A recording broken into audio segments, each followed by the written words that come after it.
Well, good evening, ladies and gentlemen. You're probably wondering why my husband Jeff is here tonight. Well, he's here as a cautionary power person. Just to explain, earlier in the year I catered for an event at Alveston Village Hall, which was a supper with magic cabaret evening. And just as I was getting my 60 meals ready and the magician was ready to perform his illusions, my oven blew the entire electric circuit, plunging us all into darkness and causing absolute chaos. So I didn't want that to happen again tonight, so that's the reason Jeff's here, and he will behave himself. If he doesn't, he can wash everything up. He's out. Yes. Very much so. I think most of you probably know me, but if you don't, my name is Helen, and I live in the village down Wire Lane, where we've lived for exactly 11 years.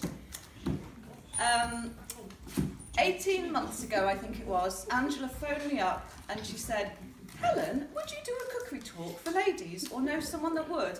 And I thought, really? Oh my God.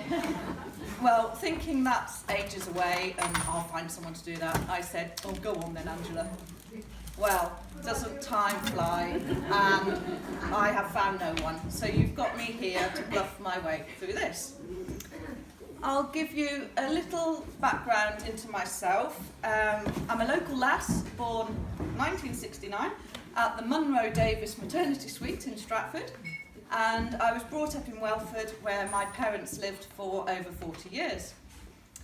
My love of cooking started at an early age as a young Welford-on-Avon brownie.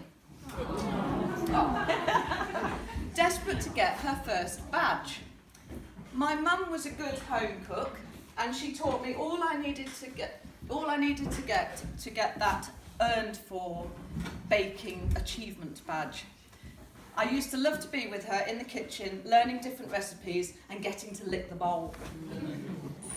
I was always fascinated in my auntie's job, as she was senior home economist with Sainsbury's, and she wrote a number of their cookbooks.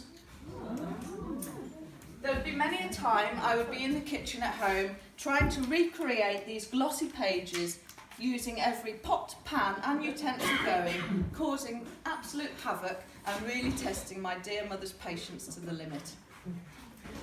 Upon finishing school, I knew that I wanted a career in catering, so I went to Stratford College and I did a 2-year OND in hotel management, and then followed this on with 2 more years at Gloucester doing a higher national diploma. Ironically, the same route that my auntie Wendy took, as she also studied at Gloucester Uni. During my college years, I worked at all 3 pubs in Welford, from the Four Alls with Mike Eynon, the Bell with the Latties, and the Shakespeare with dear old Mike Shaw. And I also worked in various hotels, gaining workplace experience, from the Billesley, the Shakespeare, the Grosvenor and the Queen's at Cheltenham. I was put on every early, late and weekend shift going, and I soon realised that this was an industry of very unsocial hours. By then I'd got my first boyfriend, not you. And I really did not want to miss out on the drinking sessions in the Slug and Lettuce and the Cask and Bottle and the boogieing on down at the As You Like It and the Actors Bar. So once I graduated, I thought, I want a job with social hours. What can I do? So I thought, I'll go into office-based catering. So I applied for a job with Compass Group, the largest UK contract caterer, and that was an assistant catering manager's role at British Gas Research Station, Wharf Lane, Solihull. I was successful in my application, and I started there in September 1989. It was a large site with over 800 people. I know that. What's that? I worked at the Midlands Research Station. Did you? Like, did you? Oh, well, there you go. Well, yeah. You've got no complaints, have you? Yeah, it was a large site, as Sheila would know, and 800 people, and we fed them in the staff restaurant, the visitors' dining room, and the vending machines. I enjoyed my time there, but it became quite apparent that my manager was taking advantage a bit, even down to making me peel and segment her orange for her breakfast arrival. So when my area manager approached me and said, Helen, we've got an opening for a catering manager in Stratford, would you be interested? I was very quick to ask him, is it a Monday to Friday office? And he said, yes. And I said, I'll take it. And that office was the privately owned building company of Howard Hicks IDC Estates, the tallest and most iconic building in Stratford at the time. I started there in the June 1990, and he had converted a very grey, old, dingy staff canteen into a modern, trendy, 100-seater staff restaurant, and complete with a separate fine dining room where he would entertain his clients and close friends, and on a couple of occasions, his good old buddy Dennis Thatcher came to dine. Yeah. Mr. Hicks had installed a very large commercial kitchen with lots of brand new equipment, which was lovely, and from that we produced 3 hot course meals a day with soups, sandwiches, salad bar, desserts, all for the staff restaurant.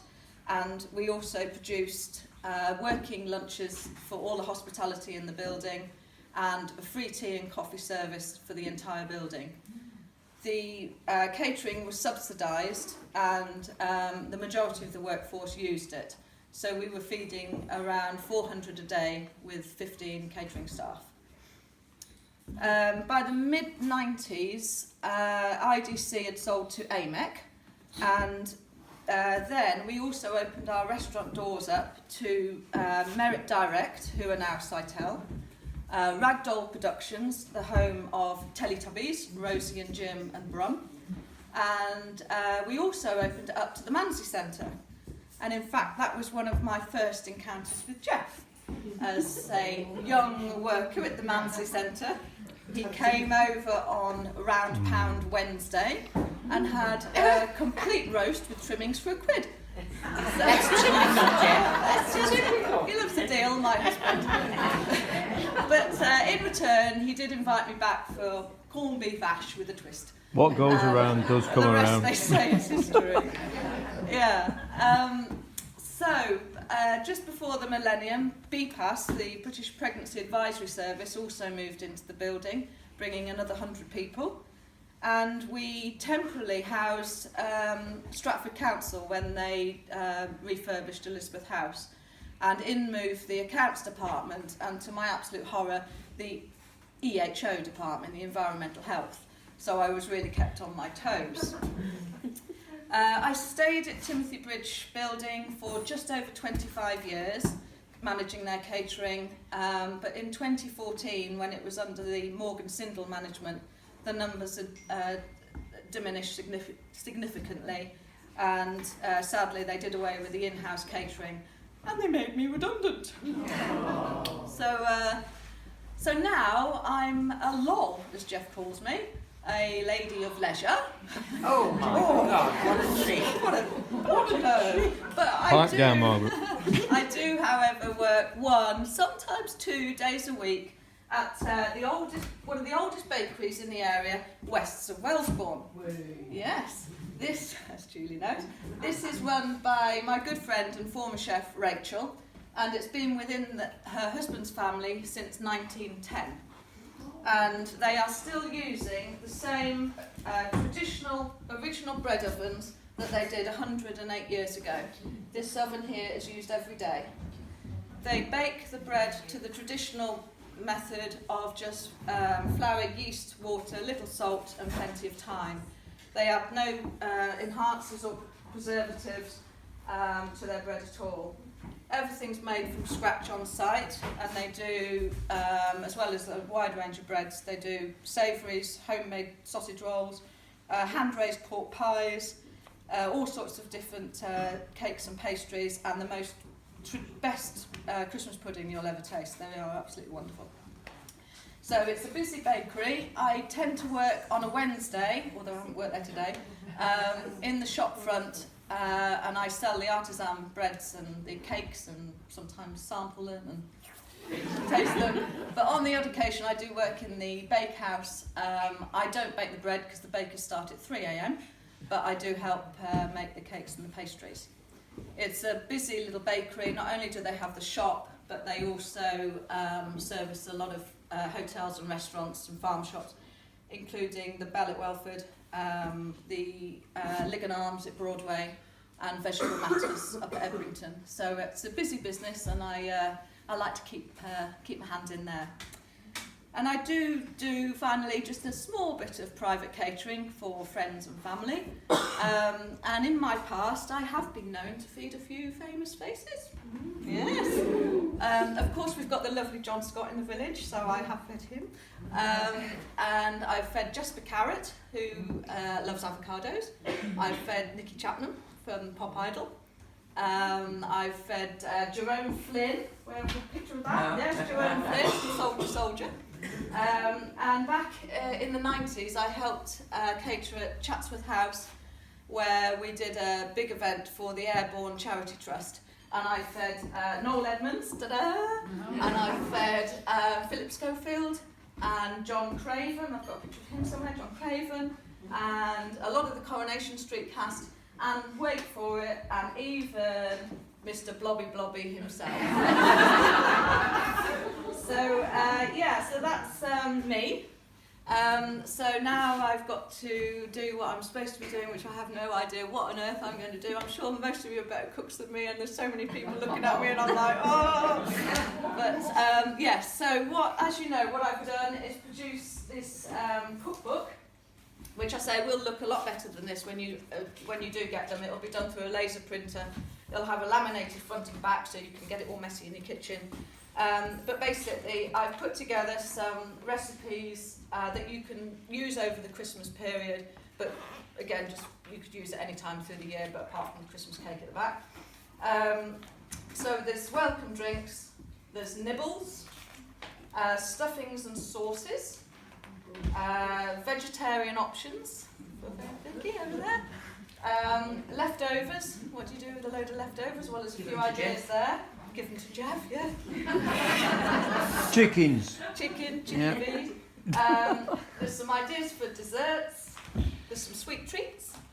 And there's a classic Christmas cake, which is actually a Mary Berry recipe, but it is very nice, and I've used that many times. So that's the book. And I say when they're all ready, I'll either get them to you or we can take them to Blenheim if anyone's going there.